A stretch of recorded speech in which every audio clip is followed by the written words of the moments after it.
if they are not perfectly positively correlated, then you can see the line becomes a curve. If the correlation coefficient is equal to 1, you have a straight line. Now, as long as it's less than 1, the smaller this number is, you curve it. Okay. Now, just now I also explained to you, if you are on this here, alpha equal 1. If you are here, alpha equal 0.7. Meaning what?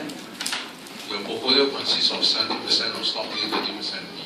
Now, as you move up the line, you're putting more and more money in B, right? That's why alpha keep falling. Alpha here is 0.5, alpha here 0.4, alpha here 0.1, alpha here 0.0. That means put all in B. That's why the return becomes higher and higher. As the return of B is higher, you pull up the average return. Okay? Now, you see, if you put more, if you go and find 2 shares, the smaller the correlation coefficient, is it better? If you are fund manager managing only 2 stocks, is it better to have 2 shares where the correlation coefficient are smaller? The smaller the better. Because the smaller, then the return will range from here to here, but in this way, it's a curve. A curve is better than a straight line. Why?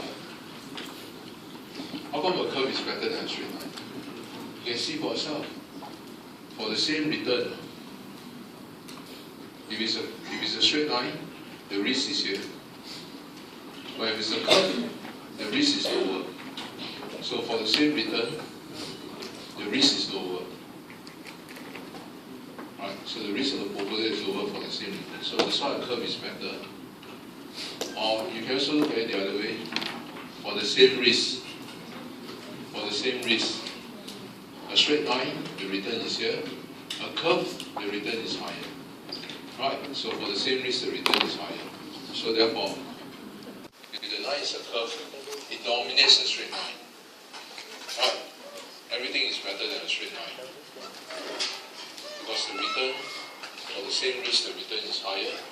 Or for the same return, the risks are lower. So a curve is always better than a straight line. Now, which means if you are a fund manager, you should be looking at 2 stocks which are negatively correlated. The smaller the correlation coefficient, the better. Right, you will curve in.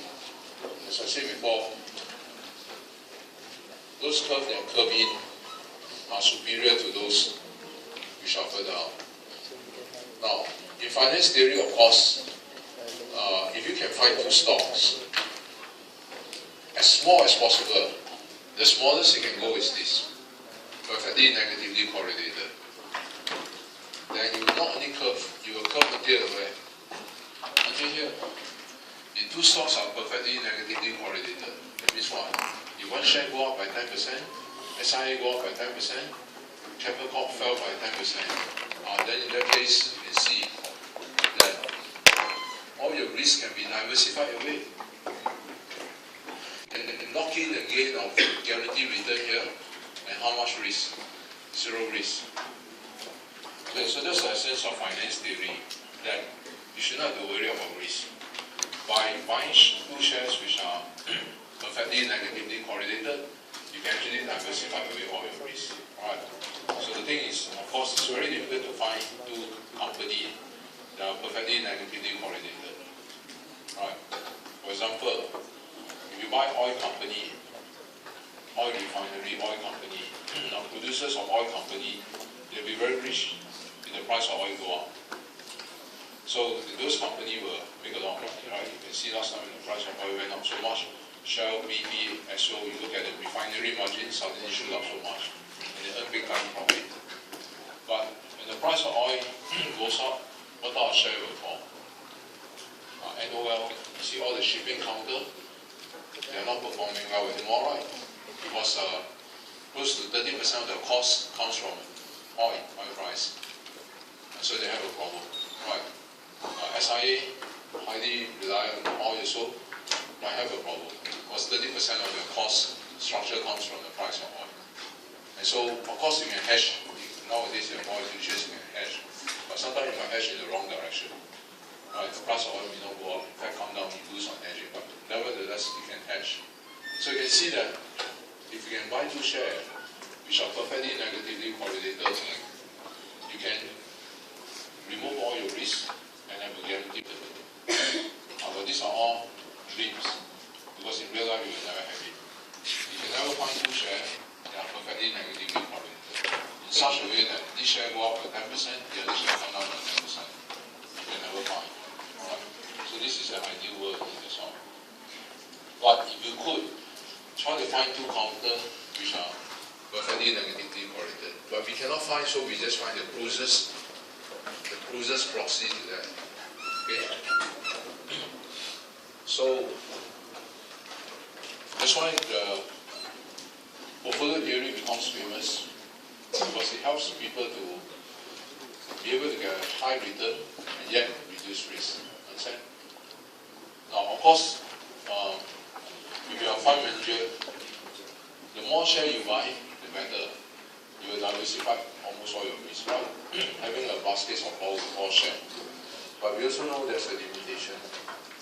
The limitation is that there are a few thousand shares in the market. If you go and buy a few thousand shares, you have a hard time monitoring them. Right? It's impossible. So, but fortunately, I think, as you know, portfolio theory suggests that you don't need to buy all the shares. You buy 8 shares which are quite perfectly negatively correlated. It's enough to diversify close to 80% of the risk. 8 counters don't need all. Okay? So the essence of portfolio theory is very simple. Never put all your eggs in one basket. Alright. You put all your eggs in one share, no matter how good the share is, suddenly if the share got a problem, everything gone. Alright. So if you put all your money in this share called Blue Mount, you might make big time money, but you make one mistake, one day when the thing crashes, you cannot escape in time, right? You lose all your wealth. Okay? So it's better to put your money into not all in one basket. Right? Put into a few shares. So that's the essence of portfolio theory. Why? Because you can reduce your risk. Now these are common sense. Right? Common sense. But of course we cannot apply portfolio theory to real life. Right? Some of you say, oh, I should have 2 girlfriends because why? I practice corporate finance. Corporate finance says what? If I have 2, I can reduce my risk and get a higher return. Now, of course, it's true. If you have 2, I tell you have 8 better. Right now. So if this one not free, the other one free. The other one not free, also never mind the other one. The other one not free, still got another one. So always still get return. Low risk. Not low risk. Right. It's applicable to shares, but it's not applicable to human life. If you apply portfolio theory to human life, you increase your risk.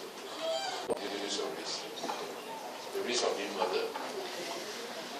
You see newspaper is always like that. Right. The other person find out that the other one of them die. For sure. Or the other person sure get cut off some part.